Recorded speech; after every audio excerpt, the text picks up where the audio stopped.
Good morning, guys.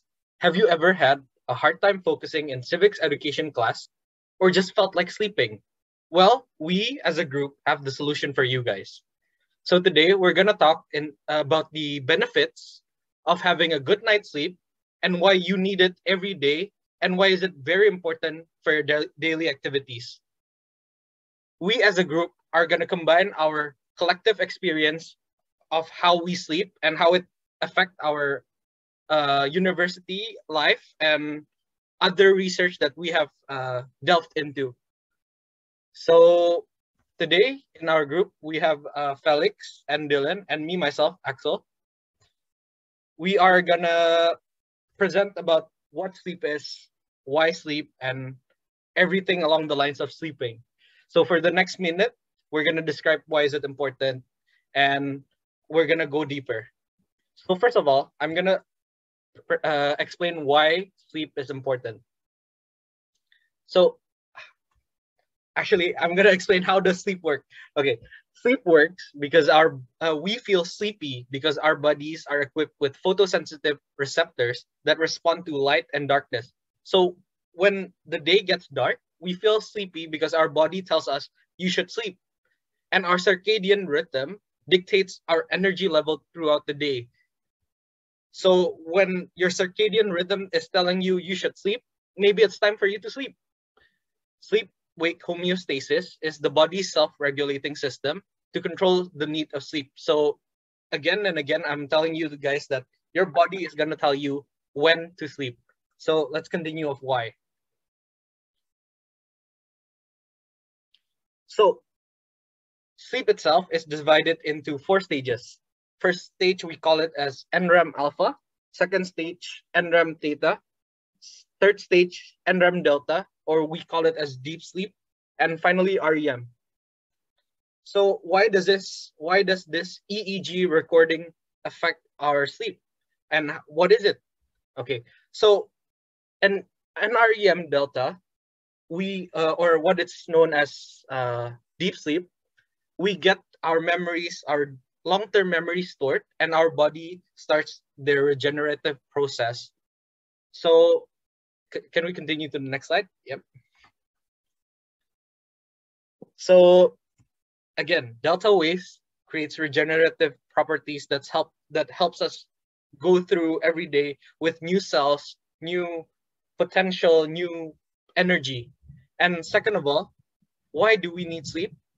We become less prone to having illness such as heart disease, stroke, and other. Third, last but not least, is mental health. Having less sleep affects our mental health, and it is really important that we keep our mental health in check. Okay, next, my friend Felix is gonna explain more about sleep.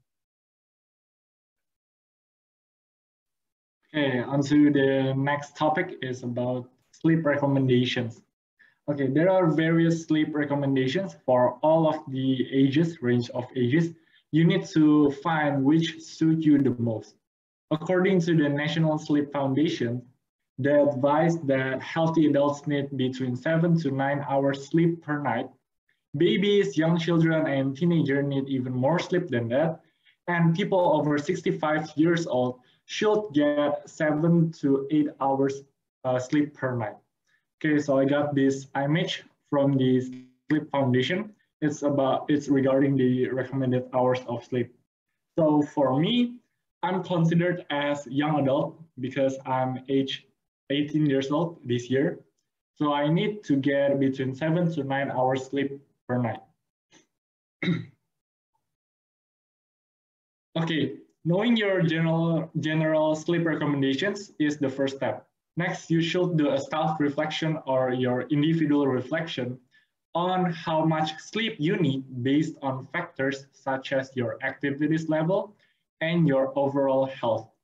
So according to the Sleep Foundation, when it comes to deciding your optimal amount of bedtime or your optimal amount of sleep, it means you need to consider your typical sleep patterns, your daily activities, and your overall health.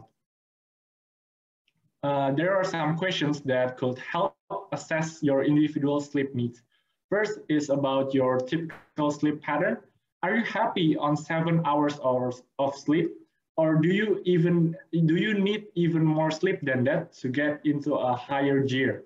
Next, your daily activities. Do you have a high level of daily energy expenditure? Are you an athlete or do you play sports? And last one is about your health. Do you have a coexisting health issues? Are you at a higher risk of any diseases?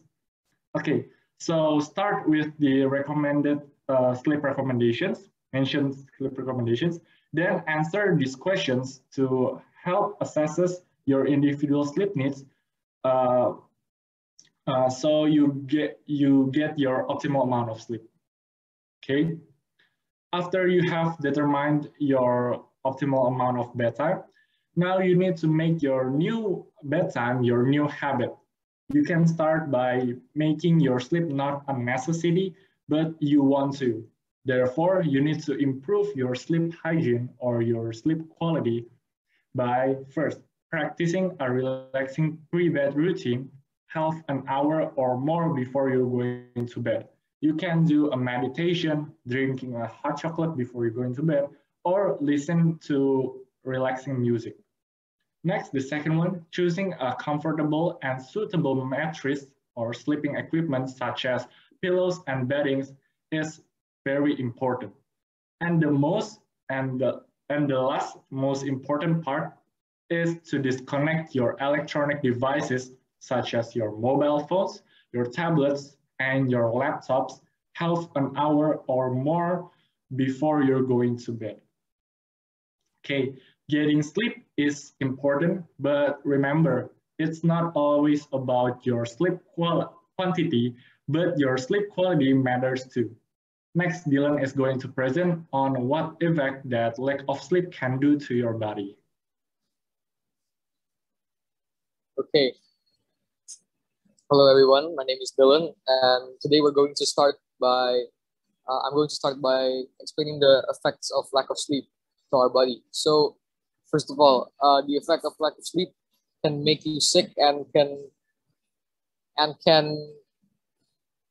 help different diseases and illnesses to affect your body, such as heart failure, stroke, and diabetes. They can all emerge if one person does not get enough sleep for a long amount of time. The second effect is having a bad mood. So little rest can make people have a negative attitude towards different things and different people for throughout the day, because they feel utterly exhausted from the night before, from not having enough rest, or for having or getting the good time, the good amount of hours, but not having that good quality sleep that they want or that they think that they deserve. The third effect is loss of focus. So no sleep means you easily become sleepy at any time and anywhere you are the following day or maybe the following week. A decrease in paying attention to different things, different people, they may occur to you because you don't get enough rest, you don't get enough sleep that you're recommended to have. And the last one, this is probably the most dangerous one, is depression between people.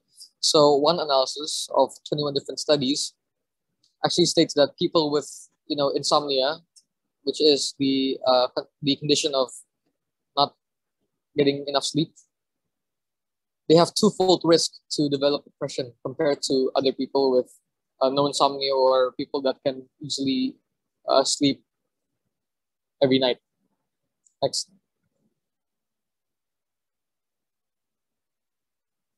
Okay, so what is the problem that caused me, Felix, and Alex and Axel to make this presentation? So the problem is that a lot, and you mean a lot of people, have trouble sleeping, which is equivalent to 64% of all Americans.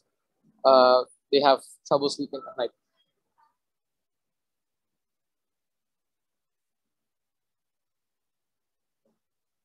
And what is the cause of not getting enough sleep or having bad sleep? It actually varies between a lot of factors for this problem, but the biggest must be from staying up late. According to the ASM, a whopping 88% of American adults admit to have lost sleep time every night because of staying up late binge watching. So factors such as Netflix, YouTube, social media, Instagram, Twitter, it can really take a toll on your sleep time just because you choose to stay up late almost every night looking at your phone. Uh, and you know, when you open those apps, when you open those medias, time usually just passes by really quick, and you know you tend to not realize that. For example, when you open TikTok at 10 p.m., you know people call it the infinite scroll, which is that one person just can't stop, just can't stop looking through, for example, Instagram or TikTok, because it really gets addicting, and the effect that it has to your brain, it just makes your brain want to keep going to look deeper into the content that there is in the different social media. And again, this takes a toll on your sleep, and you should really avoid that. Next. So here are the different solutions we offer for you guys. The first one is to eliminate alcohol and caffeine before you go to sleep, or even throughout the day.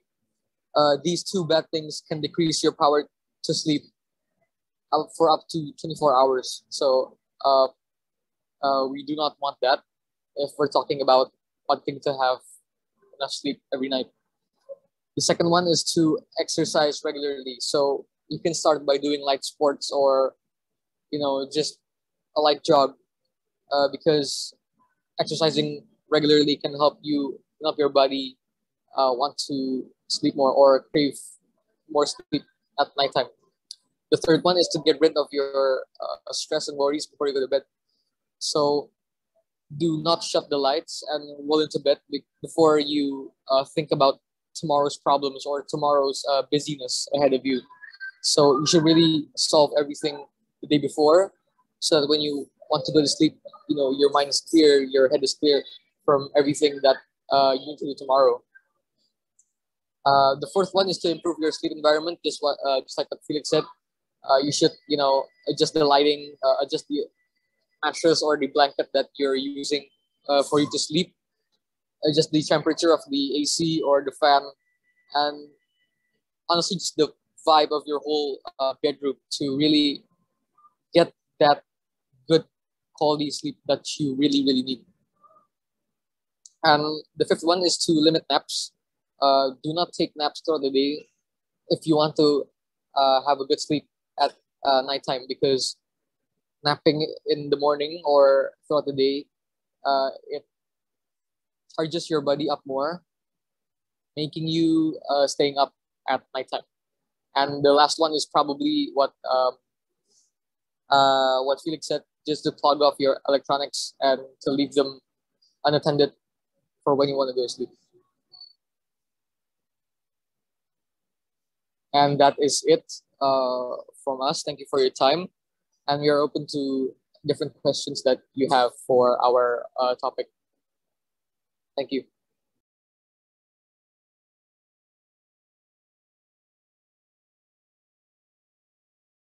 Okay, can I ask a question? Sure. Okay, my question is, how can you reduce the impact of technology towards our sleep? All right, what a profound question. Thank you for asking. I believe that technology has an impact to our melatonin release.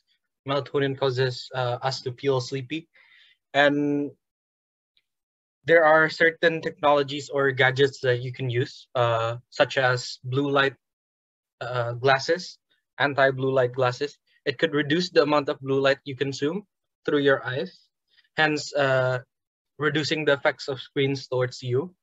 And other ways to reduce that effect is doing a digital detox or technological minimalism and other things. Yeah.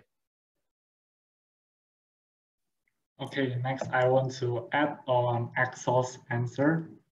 You can do digital minimalism. Digital minimalism is a philosophy that questions, is it important to make your mobile phones a habitual?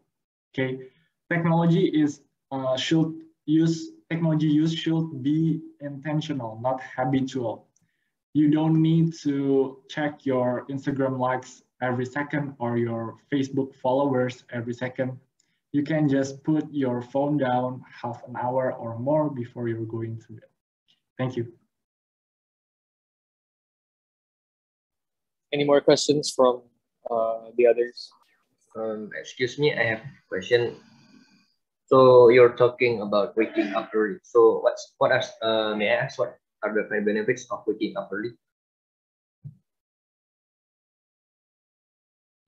Okay, so waking up early has so many different benefits that can affect your body in so many ways.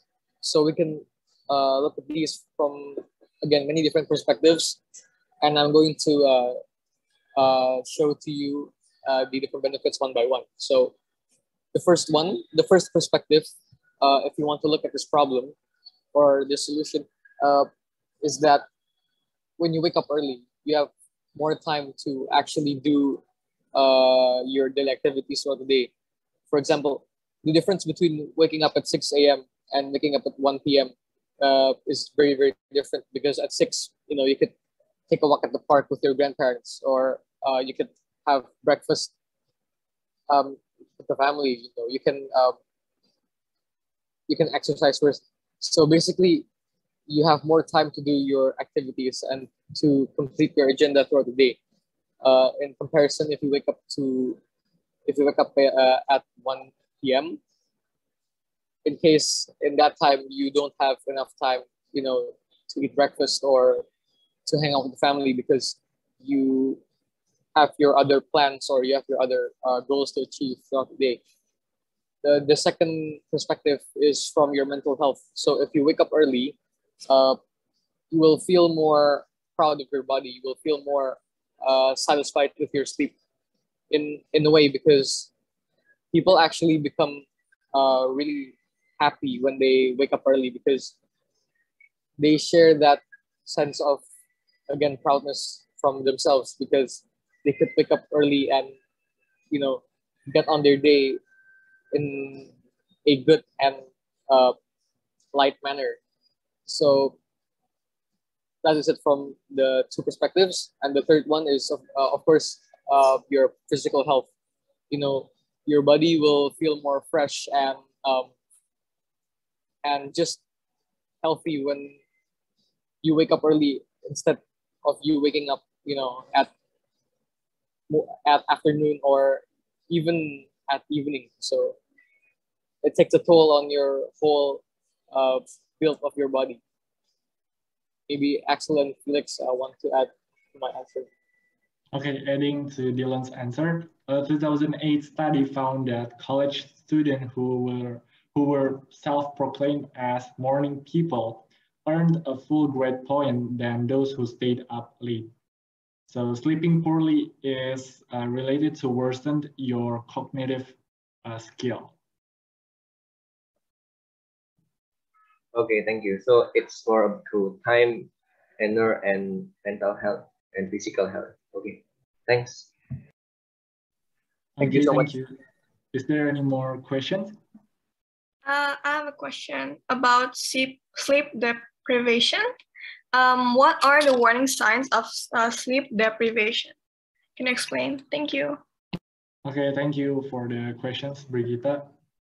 Okay, the most obvious sign of sleep deprivation is excessive tiredness. We can see from dozing off while driving, working, watching TV, or reading. Next one, you can have a difficulty focusing, learning, or problem solving. And also, you will have a slower reaction times. So that what I'm saying is excessive tiredness. It's the sign of sleep deprivation. Thank you. And adding on to my presentation points, sleep deprivation can be seen if people they tend to be more less focused throughout the day, throughout different points of the day or different parts of the day. When they're at school, they couldn't pay enough attention at class, or maybe when they're doing an assignment on their laptops, they couldn't really focus when they're typing. So again, excessive tiredness, depression, and also loss of focus are the three warning signs of lack of sleep or sleep deprivation. Okay, thank you. All right. Any more questions? All right. I think that's enough time for today. But to conclude our presentation, we're telling you that you should sleep, and sleep is very important for you. We're telling you why, how it impacts our life, and how you can get better in sleeping. So thank you guys for listening, and goodbye. Thank you. Thank you. Out. Kamsia.